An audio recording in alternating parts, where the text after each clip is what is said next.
નમસ્કાર મિત્રો, ફરીથી આપ સૌનું સ્વાગત છે। આજે હું તમને કહેવા માગું છું કે ભાવ્યું એટલે ખાધું એ આપણો નિયમ છે, એ નિયમ નહીં ચાલે।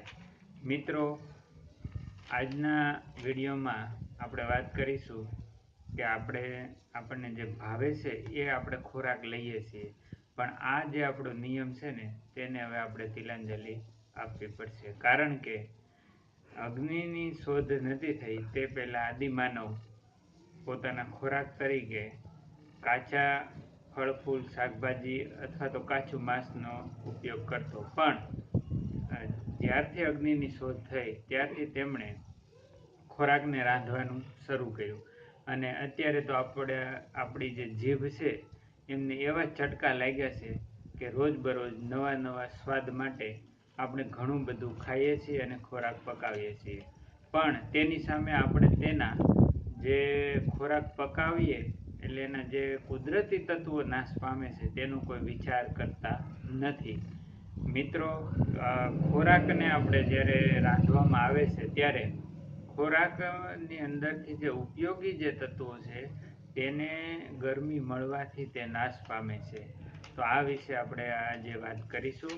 તો મિત્રો, તંદુરસ્તીની બાબતમાં આ સ્વાદને માટે આપણે ઘણું બધું પેટમાં પધરાવીએ છીએ અને જે બિનઉપયોગી છે તે પણ વસ્તુ આપણે ખાઈએ છીએ। આજે બજારમાં વિવિધ પ્રકારના મસાલા એસેન્સવાળી વસ્તુઓ ખાવાની આપણને ટેવ પડી ગઈ છે, બરોબર। બાકી તો મનથી આપણે જો ઈચ્છીએ તો એનો આપણે ત્યાગ કરી શકીએ, એકવાર મન મક્કમ કરવું જોઈએ।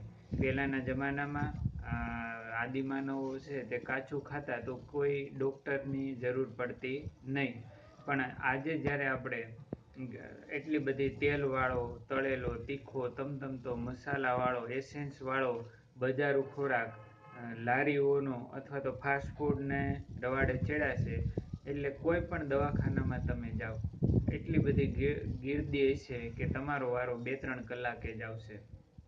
તો એમાંથી આપણે પાછા વળીએ અને કાચું એ જ સાચું છે અને રંધાયું એટલું બધું ગંધાયું, એ એક કુદરતનો નિયમ છે। મિત્રો, તમે રાંધેલો ખોરાકને કેટલા સમય સુધી સંગ્રહ કરી શકશો, બરોબર? ટૂંક જ સમયમાં તેમાંથી વાસ આવશે અથવા તો ગેસ ઉત્પન્ન થશે।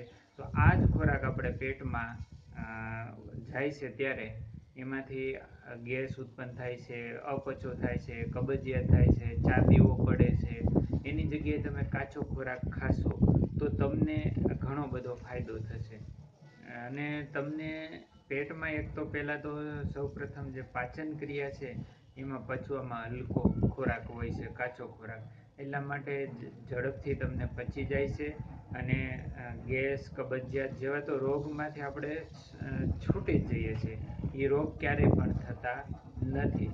તો મિત્રો, આપણે જે એક નિયમ અપનાવી લીધો છે કે આ મને બહુ ભાવે છે એટલે મેં ધરાઈને ખાધું, તો આ નિયમને આપણે તિલાંજલિ આપવી જ પડશે। કારણ કે આ જેમ આપણે તેલવાળો કે તીખો તમતમતો ખોરાક વધુ ને વધુ ખાતા જઈએ તો પેટની જે આખી પ્રક્રિયા છે એ પાચન પ્રક્રિયા ખોરવાઈ જાય છે। જો પાચન પ્રક્રિયા ખોરવાઈ જાય તો આપણું આરોગ્ય છે એ ખોરવાઈ જાય છે અને ધીમે ધીમે આપણને વધારાની જે કેલેરીઓ લઈએ છીએ તે બધી મેદ સ્વરૂપે જમા થાય છે।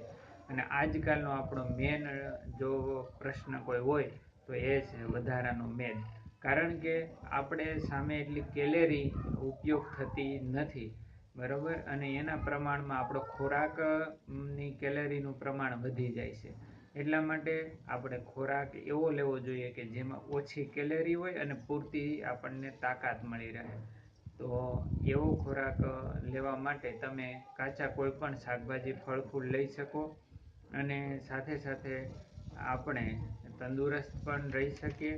તો આવી રીતે આ નિયમ છે તેને આપણે આજથી તિલાંજલિ આપીએ અને તંદુરસ્ત બનીએ અને સ્વસ્થ રાષ્ટ્રનું નિર્માણ કરીએ।